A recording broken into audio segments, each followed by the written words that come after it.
Good morning, Julia. I have to stress that I believe your peerage was given for your services in not just as an MP, but in various different roles, including for Stonewall and many other organisations over the years, rather than for being a big donor to the Tory party. Is that correct?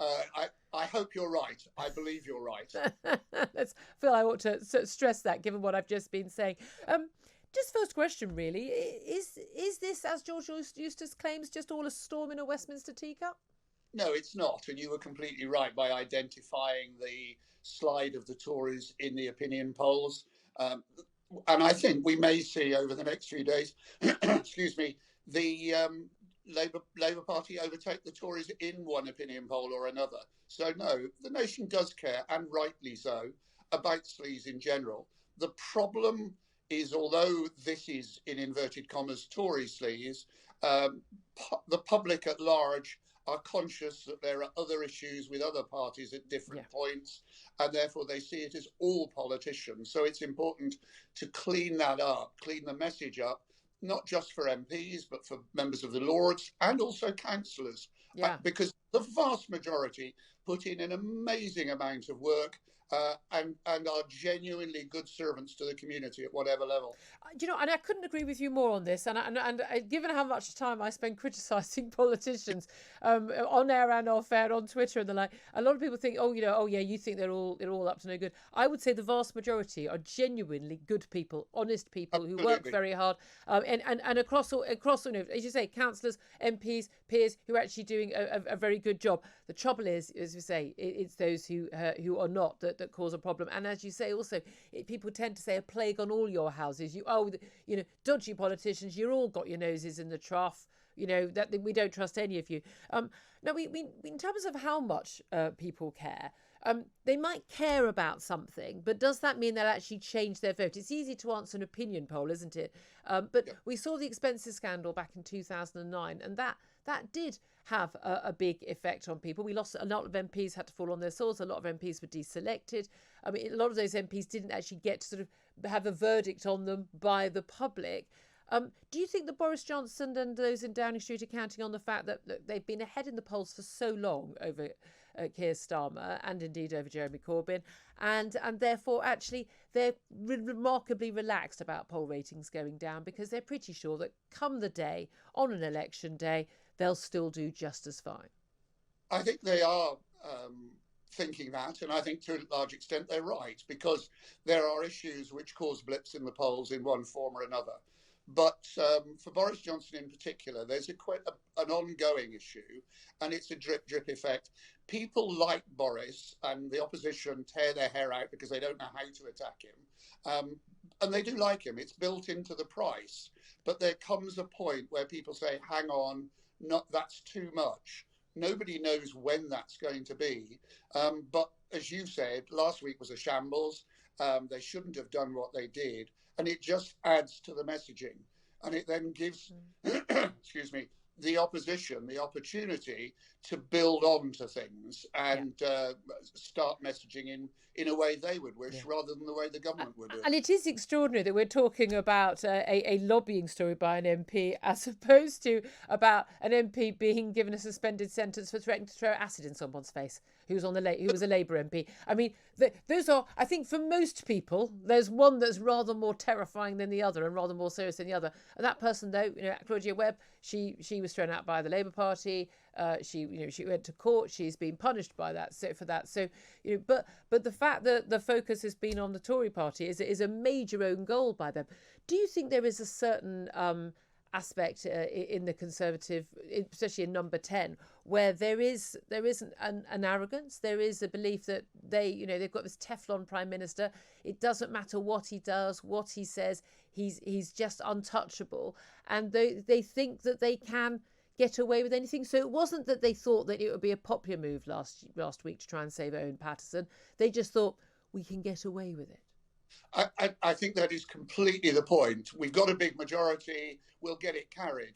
And what has happened is that there are large numbers of Tory MPs, new Tory MPs, who actually, having been pressured into voting what might be defined as, quite rightly, the wrong way, suddenly reacted. And it's going to be more difficult for the Chief Whip and the government and Number 10 to get those MPs to vote for the government on other marginal calls.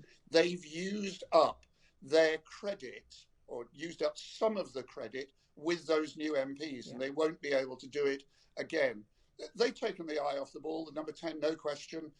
It's like a football team. They're absolutely convinced they're going to win because they're playing bottom of the league team. And actually, they discover that there's real opposition there. Yeah, indeed. I mean, we know there's been quite a lot of anger, not just from, Labour and Lib Dem benches. We're going to have that parliamentary debate today, 3 hours of debate about this whole, well, what's going to be about Owen Paterson. Of course, he's already fallen on his sword. So it's more going to be about the general system. And look, most people are not going to be watching Parliament for 3 hours a day. People have got jobs and lives to be getting on with. But there is no doubt a lot of disquiet, and particularly from Tory backbenchers from those red wall seats, those seats that were Labour until 2019, have gone over to Tory for the first time. That's what the whole levelling up agenda is all about. That's what's been the big focus. It's going to be an away day cabinet meeting at Chequers on Thursday, I believe, to discuss that issue. But if all voters in those red wall seats are hearing is about Tory sleaze, that is a real worry for those MPs, isn't it? It is, but those are the areas that actually like Boris most. The real dislike, where you get the piling of criticism on top of each other, are the Remain voting Tory seats in the South East. Yeah. But it's an issue. It is an issue broadly. You made reference to Claudia Webb in terms of the Labour Party. She's no longer a member of the Labour Party, but Keith Vaz, who is the most criticised MP, I think, ever by the Standards Committee, is still chairman of the local Labour Party, where Claudia Webb sits. So it is broadly... And may well choose to stand again. Let's remember, by the way, that he procured cocaine for a rent boy. I mean... Well, I'm not going into the details, but I think it's fair to say that I think it's unlikely that he will stand, but the risk is that he will get one of his mates to stand. Yeah. So it is a broad thing. There are concerns by all MPs of whatever generation. They, particularly the new ones in the red wall seats, they will be uneasy, but we'll have to wait and see how it works out. Indeed. You mentioned the red wall seat voters being very keen on Boris Johnson. Actually, it's a lot of the old sort of Tory brigade, the Remain voters who are very against Boris Johnson. Among those, of course, would be the former Prime Minister, Sir John Major. He couldn't wait to put the boot in. Did an interview on the BBC on Saturday morning talking about the government's shameful actions. There are an awful lot of people who are very quick to jump in with criticisms of the Prime Minister because of Brexit, because of long-standing personal issues as well. How damaging do you think it was for Sir John Major to put the boot in?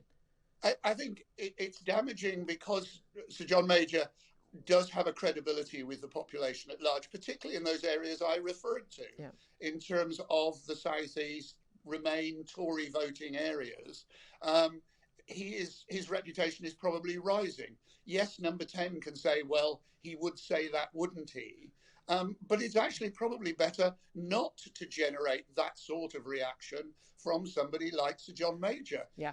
Again, it comes to the point, use up your credits when dealing with difficult subjects which are not of your own making.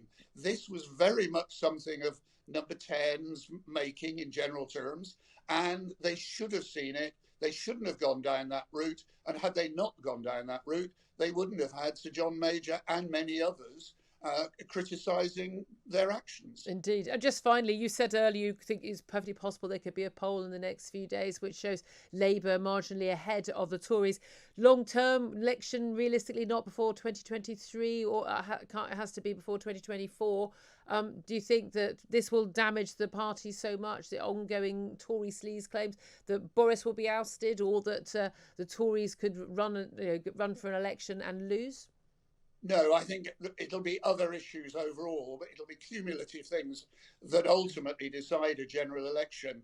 One of the things that will worry the Labour Party about the poll, which I've been referring to, is that the question, who would make the best PM, still produces Boris as a Yeah. better PM than Keir Starmer. So there are problems in that poll for the Labour Party as well as for the Conservatives. Absolutely. Thank you very much. Really interesting to talk to you. Thank you very much indeed, Lord Hayward, a Conservative peer and election analyst.